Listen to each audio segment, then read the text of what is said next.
Alors j'ai choisi comme livre Gang Blues Eskimos, un livre que j'ai réalisé avec une photographe et aussi poétesse, Sadie Von Paris. Et le livre est sorti il y a quelques années donc aux éditions Aldante, édité par Laurent Coët. Alors si j'ai choisi ce livre, c'est parce qu'il y a une conjonction de deux univers et la création d'un dispositif qui entend faire bouger les lignes, toutes les lignes graphiques, les lignes poétiques, les lignes politiques bien sûr et les lignes sexuelles.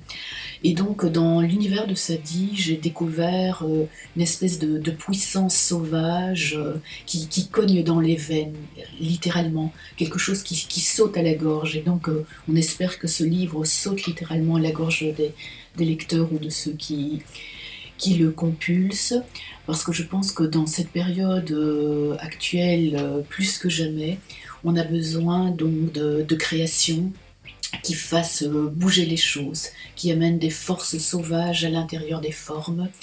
Et on a besoin de sentinelles un peu dissidentes qui, comme Sadie Von Paris, dansent dans la nuit et dans des zones parfois où l'extase est la sœur d'une autodestruction, où tous les deux se côtoient, mais en même temps renversent tous les carcans de la bienséance, des normes esthétiques, normes politiques. Et donc, je pense que plus que jamais, on a vraiment besoin d'un art qui soit marqué par une espèce de kit de survie, d'intensité viscérale, et non pas un art qui serait celui des nouveaux animaux de compagnie, les NAC. Et voilà, c'est pourquoi j'ai choisi Gang Blues Eskimos, où il y a tout un univers qui prend aussi le sablier quelque part à l'envers parce qu'on descend vers l'enfance des sensations.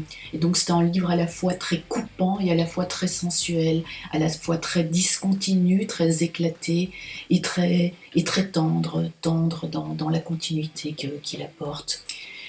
Voilà, donc c'est Gang Blues Eskimos. Pour une tentative pour essayer de pousser la vie ailleurs et de la faire germer dans des connexions un peu hétérodoxes. Voilà. Merci. Et merci à Made in Belgium.